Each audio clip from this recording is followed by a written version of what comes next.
and welcome to Wilder Outdoor Academy. In today's lesson, I'll show you how to roast meat over an open fire using a tripod and some rope. So let's get started. The first thing you'll need is 3 long sticks. Now these are, each is about 4 feet long, maybe 5 feet long. But for this specific job, I've got one that's a little bit longer. It's closer to about 6 feet. Now, if you don't have one stick that's longer than the others, when we do the tripod lashing, you can lash it further down on the tripod, but we're going to want 3 long sticks. We're going to use these for our tripod. You're going to want about a foot of wire. Now, this is a thicker gauge wire. This is probably 14 gauge wire. Not good for snaring, but good for hanging things. This is going to hold our meat, so it needs to be strong enough to be bendable and hold some weight to it. We need about 6 feet of paracord.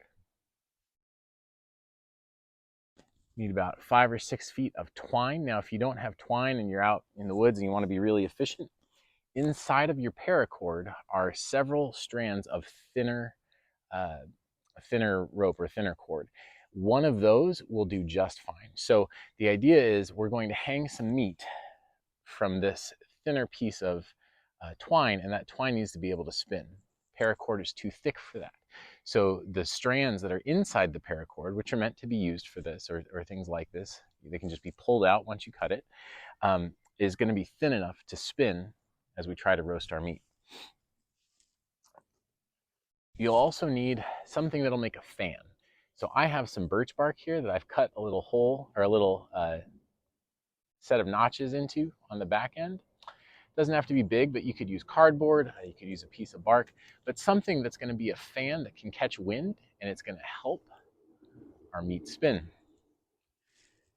You will also need some kind of bowl. Now I've made a bowl here out of a log. You could bring, whatever you want. It could be a can, a cup. Basically, we need something to catch the drippings from our meat, especially if we're roasting some fatty meat. Then the last thing you'll need is some meat. I bought some pork loins.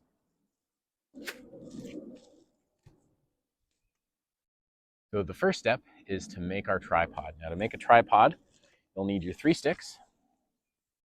Again, ideally one is a little bit longer than the other, or than the others. And if not, we can do this further down on our sticks. But I'm going to take my 6 feet of paracord, and I'm going to take the long stick, put it in the middle of the 3. So the longest one is in the middle. 1, 2, 3, short, long, short. And I'm going to take my paracord and I'm going to tie it, about 6 to 8 inches down on my furthest stick. Now, a lot of knots you can use. Any knot will work. This is a very forgiving set of knots, but if you want to get away from just a regular overhand knot, you can use what's called a timber hitch. So you'll see I take the tag end over here, that's the loose end. I wrap it around in a circle. I wrap it back in this direction, so it goes this way. So again, around here. I'm going to wrap it back this way, and I'm going to do a few loops through the circle that was just made. Again, don't worry about the knot so much. That's just a really quick one. This is called a timber hitch. You could do an overhand knot. It'll be fine. But you want it to be on there secure. Now, once you do that, we're going to do some weaving. We're going to bring our paracord over, behind, and we're going to do basically a figure 8 over and over very tightly on our sticks here. So I'm going in front, going behind, going in front, and I just do this over and over and over again. I don't have to do it a ton of times, but at least 3 is probably a good number there. Behind, try to keep it tight, as tight as you can. Over, we're going to kind of cinch those together, push them real close. Again, over. here.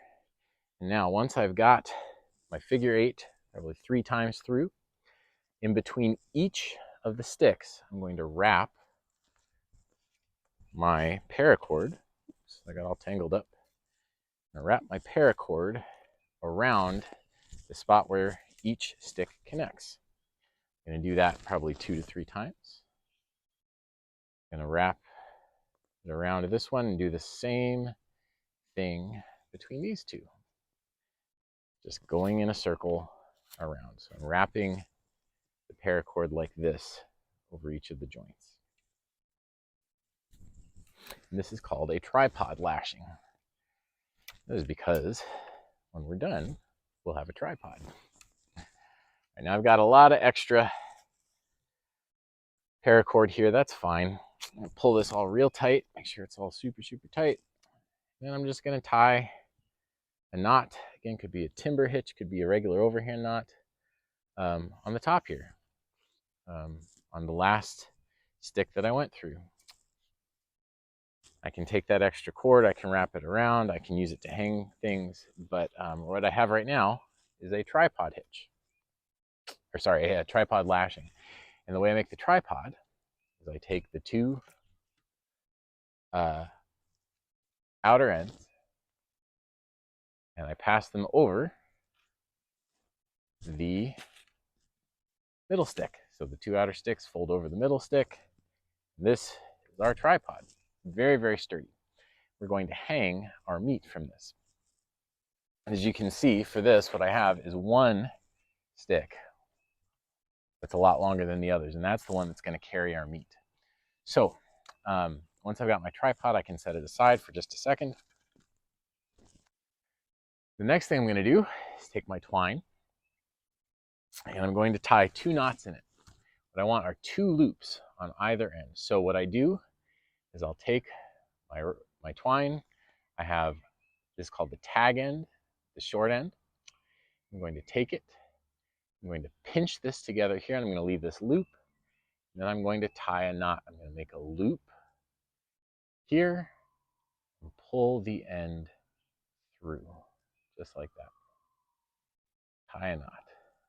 I'll have that loop. So you can see it on the other end. Again, I take the tag end, pull it this way. I have a loop here. Now I make a loop with my loop, and I pass the end through the loop I just made. I have 2 loops on either end of my twine.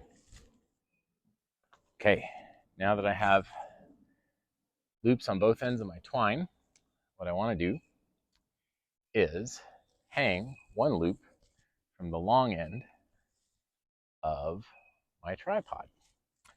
And if it's a little loose here, what I'll do is I'll just wrap it around a few times. Give it some tension. That'll hold it like this. Now this needs to be able to hold my meat. So I want to get a rough idea of where my meat is going to be in relationship to the fire. So I want it to hang, the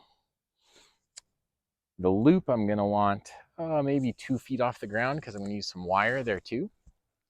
And that's about where that's going to sit. Now, the next thing I'm going to do is get my fan, which is right here. And I'm going to teach you how to tie what's called a slip knot. A slip knot's a pretty cool knot. I'm going to take, maybe a few feet up here, or sorry, maybe a foot up on this rope.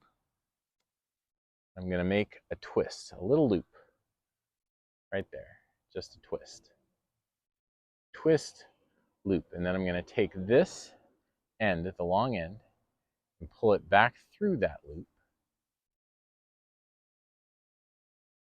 and then pull the far end. And what I have is a slip knot. I have a loop right here that if I do this, it disappears. So again, I take this middle line, I make a twist, I pass the long end back through the loop I just made, I hold it tight, and I pull the far end.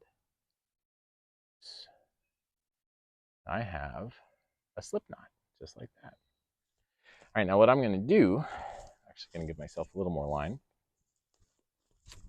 is I'm going to tie this slip knot right here.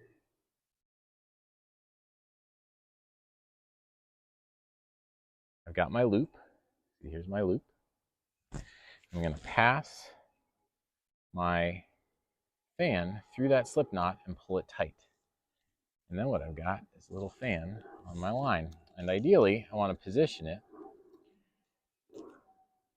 so that the fan is able to, when there's meat hanging, catch the wind, just like that. So I'll play with it a little bit. Hopefully it'll be a little bit straighter. But the idea is that this is going to catch the wind and it's going to spin the meat so that it cooks on all sides. All right, now when I let it go, you'll see it falls, but if I have meat hanging, it'll be like that. Now, we got a little short here, so I'll hang it, or a little bit long, so I'll hang it one more time, or wrap it one more time. And then my last step is to hang my wire. So I'm going to take one end, make a loop, strong loop, right, like that. You can see, just like this. I'm going to pull that through my loop in my wire, or on my rope. I might do one twist so that it stays. Here I've got my wire and my twine connected. And then I'm going to pass this part, the long part, through my meat. Pull it through, bring it back, and twist it. I'll show you what that looks like once I get my fire set up. Okay, and so here you can see I've got my fire built. I'm gonna keep feeding it until the meat is cooked, but I've got my meat hanging from my twine. It's hooked in real good with my thick gauge wire, and the wind, as it blows, will hit this fan and spin the meat so it cooks evenly throughout.